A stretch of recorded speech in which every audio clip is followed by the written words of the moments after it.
region that is both inclusive in its development and sustainable in its practices. Assalamualaikum warahmatullahi wabarakatuh. Thank you very much for your patience. We just finished the IMTGT meeting, and I must express my gratitude for the entire team. Of course, the presence of ASEAN leaders, GCC, and China. But I must take this opportunity to thank the Minister and the Foreign Ministry, the Minister and MITI, and Economy, Finance, the Police, and all related agencies under Home Affairs Ministry for the excellent preparations and work. Now,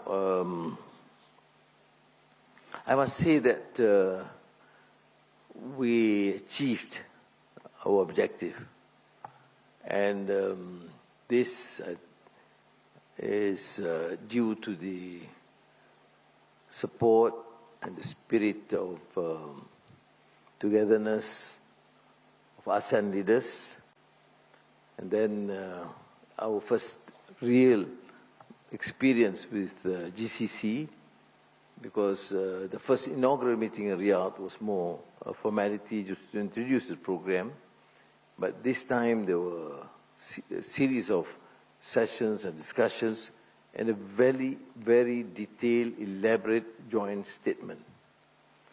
And then China, with the presence of Li Qiang, Premier Li Qiang, we went through some specific areas of collaboration. We will circulate the full statement. I do wish to read them, but I think even the more contentious issues like Myanmar, for example, there was some basic understanding on tariff, on joint project collaboration, all has been agreed upon. Saya ingin menyatakan penghargaan setingginya kepada rakan-rakan pimpinan ASEAN yang menunjukkan semangat setia kawan luar biasa yang memungkinkan kita mencapai kesepakatan dalam banyak hal.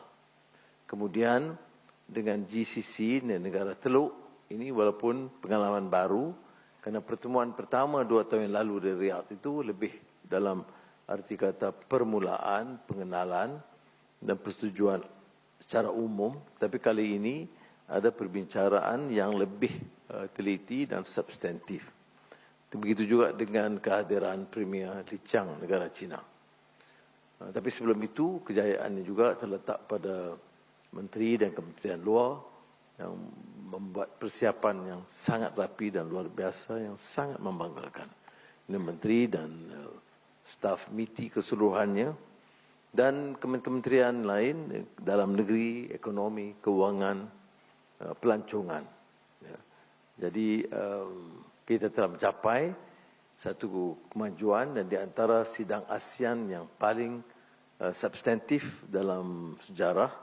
Begitu juga dalam perbincangan dengan GCC, kehadiran mereka bermakna dan mereka telah menyatakan penghargaan luar biasa, cara pengendalian sidang, persiapannya dan perisian kenyataan bersama. Terima kasih. Yes. No question. Thank you very much. Yeah.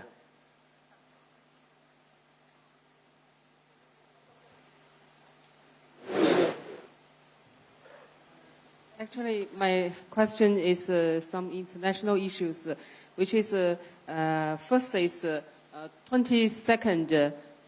We know that some international students and scholars in Harvard University will be sent back, which influenced 6,800 students. We just don't know. That we will deal it. We will deal with. We will deal with it and at the right time. Okay, next. Because I want to confine to ASEAN, GCC, and It's Amanda here China. from Prime Minister, I'm with China Media Group. I Yes. would like to ask, we've seen that report that the Sultan of Brunei is hospitalized. Is it true? Can you confirm it? Thank you. Well, he's feeling a bit tired, so he's just resting at the IJN. Prime Minister, I'm with China Media Group. Earlier on, you spoke of Malacca and highlighted Malaysia's historic position as a bridge between China and the Middle East. How can Malaysia further leverage this very unique position to strengthen this trilateral cooperation? And how do you would assess China's role today in promoting the regional development and integration within ASEAN? Thank you. No, I've alluded to the fact that last month was an extremely successful visit by President Xi Jinping, and now we have Premier Li Qiang, which indicates that focus, and not only to Malaysia but ASEAN and GCC. Malacca, because historically we have that center, a major cosmopolitan center and an international port that will find this engagement with both East and West, for example, very heavy with China, India, and of course international, as Tommy Pires in his account would elaborate. So I'm saying it's not something new. That is why sometimes when people talk of globalization, they refer to only the impact of or an influence of the West. It's not necessarily so. If you understand history, that you realize the 1454 journey of Admiral Cheng He, then we have Malacca. I think Cheng He's visit to Malacca were about 4 or 5 times, I'm not sure, so not certain, but then you can sense that sort of engagement. So I think now we have new leadership in ASEAN and in the Middle East, but also all in China. They have realized that we should work and strengthen that collaboration, mainly focusing on the economy and to secure peace in the region. Right? Hi, Dato' Sri. Hi, Dato' Sri. Yes. I'm Vignesh from Bernama. So, Dato' Sri, I would like to ask on the Timor-Leste status after a few days of deliberation and various level meetings, because earlier the Prime Minister was giving candies to the media personnel. The essential to ASEAN, you mean? Status of Timor-Leste. Well, Timor-Leste was considered. Of course, we have been working very hard. There were, parameters and pillars that need to be met: political, economic, legal, and they have tried very hard. Malaysia and Indonesia and a number of countries have assisted in many possible ways to ensure that they meet these preconditions set up consistently even prior to this for any entry into ASEAN. And I would say that we are quite satisfied. So the decision was clearly to agree that they would become and be accepted as a full member by the next session in October. But of course, subject to 1 or 2 actions or reform to be undertaken, particularly to fulfill 1 or 2 conditions on the economic pillar. But the decision, the consensus was that we'll do whatever is necessary to ensure that they come in by October into ASEAN as a full member. I think that is also in the statement. Yeah. All right? Dato' Sri, Irene from the Associated Press. Just 2 short questions. Number 1, is ASEAN planning to launch FTA talks with GCC? And number 2, planning to launch what? FTA talks. And number two, there are some views that ASEAN... The first question, the answer is yes. Yeah. Second? That ASEAN seems to be tilting towards China with more partnerships and alliances. What's your view on this? There's been this perception all along. That's why I made it clear in my original statement to the ASEAN leaders that on the after the recommendations by the foreign ministers in their first meeting in January in Langkawi, is to continue to engage both with the United States and China, at the same time with other countries.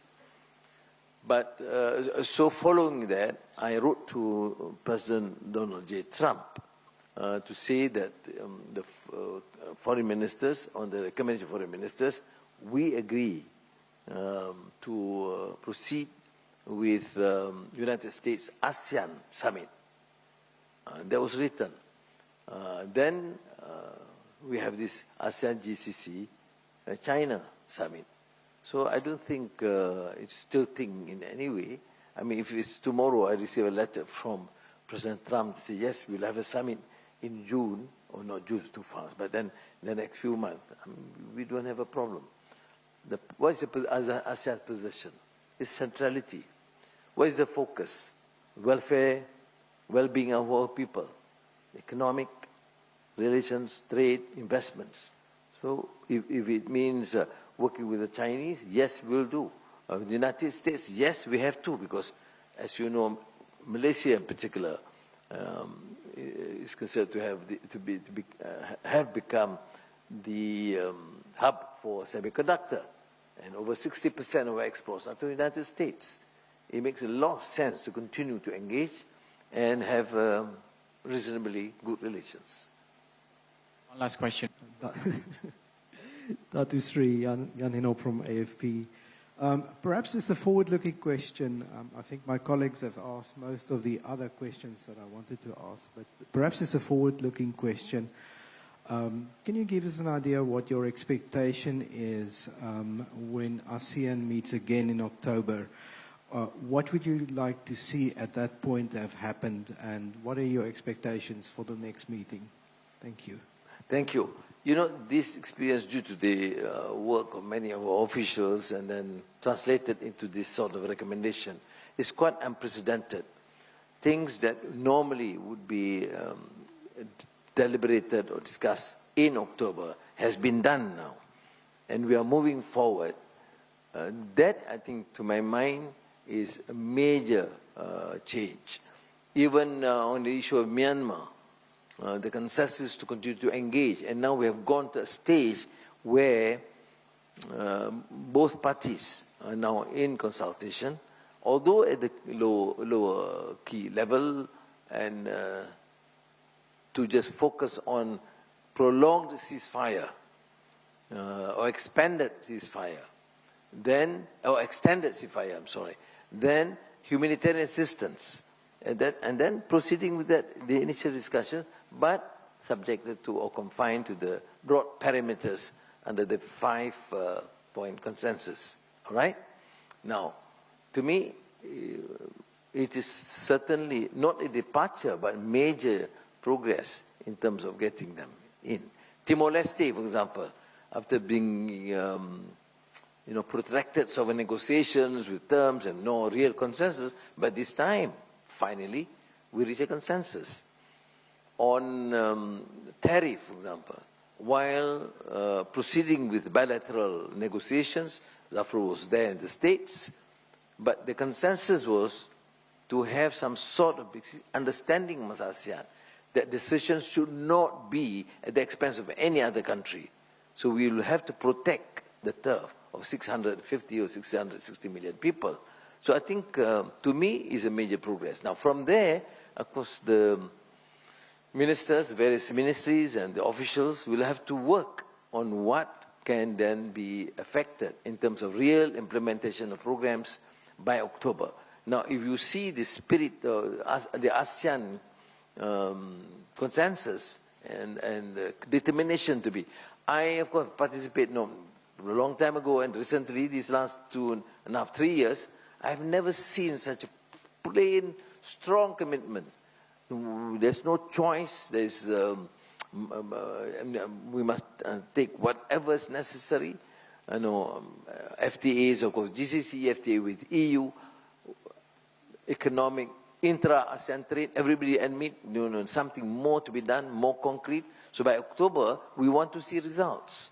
At the same time, we have PIANEGA, and then we have IMTGT. I mean, all these are being discussed, not in terms of pronouncements, but to effect real change would benefit our ordinary person.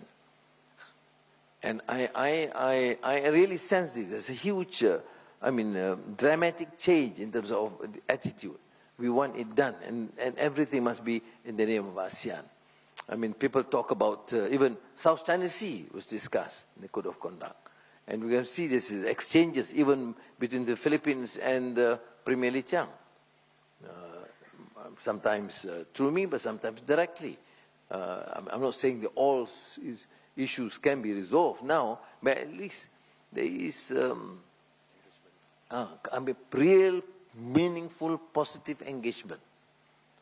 And that is the new spirit of ASEAN. I am personally, of course, excited because I can see this more seriousness. Because otherwise, we talk about cohesiveness, to working together, but in terms of intra-ASEAN trade, in terms of making common decision to protect our turf in ASEAN, in geopolitical issues, sometimes we do not necessarily share. Because people have their own national agenda. But not this time. They say, yes, we can go on to bilateral meetings, we can continue with bilateral engagements, but never, ever sacrifice the interest of the ordinary person and the interest of ASEAN as a whole. Terima kasih, maraming salamat, kamka, sesek, nandri, lagi apa? Arigatou gozaimasu. Thank you, members of the media.